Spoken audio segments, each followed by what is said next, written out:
Hey YouTube, it's VidHead85. Can we talk for a minute? Thank you so much for joining me. Also, please rate, comment, and subscribe my other videos, and I hope that you will enjoy them. So today, I'm going to talk a little bit about Indiana, and I'm going to talk about a little bit of what actually is going on the religious freedom aspect. Now, of course, religious freedom is the ability to practice your religion or not to practice one at all. Honestly, I think atheists, and especially a lot of atheists on the outskirts and a lot of radical evangelicals on the outskirts, basically radicals on both sides, are more like each other than they care to admit. However, atheists are not the ones that are spreading religious suppression laws, and neither are those the not all like that Christians. Also, the reason why I want to talk about Indiana is because of this. I'm sick and tired of the religious right having the narrative on religious freedom. Religious freedom is not turning someone away from service because you don't like how they live their lives. In that case, wedding vendors shouldn't be able and should not provide any services for second weddings. They shouldn't provide any services for people who already have children out of wedlock. But of course, religious freedom only matters now that gay people want to get married. And of course, because they cannot stop us from getting married, currently what they're doing is they are passing laws so that anybody can discriminate against a gay, lesbian, bisexual, or transgender person.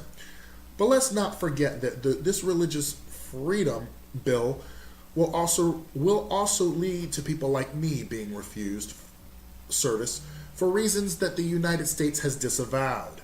Now, a lot of people believe that many of my fellow black community feel as if they have a patent on civil rights, but that is not so. Not only that, but this legislation is simply something that is a temper tantrum. They can't stop one thing, so they're going to stop another.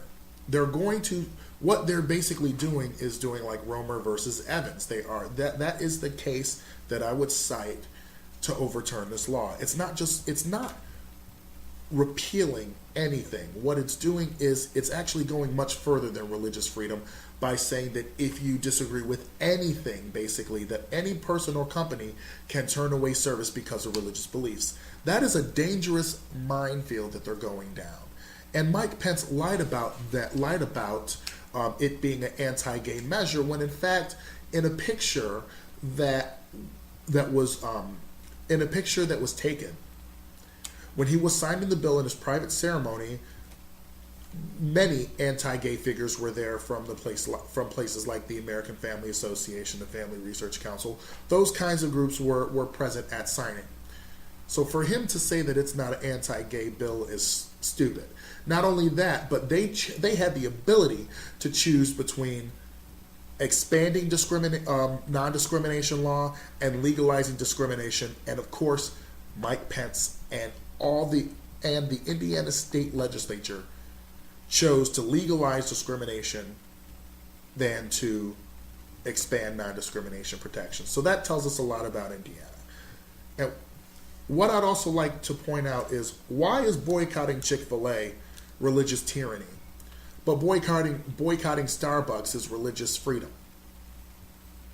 Of course, radical evangelicals don't care about the religious freedom. Christian dominionists and Christian fascists don't care about religious freedom. They care about being able to push their religion on other people. And if you don't like it, they'll pass a law to make sure that you comply. Thank you so much for letting me talk to you. I'll see you later.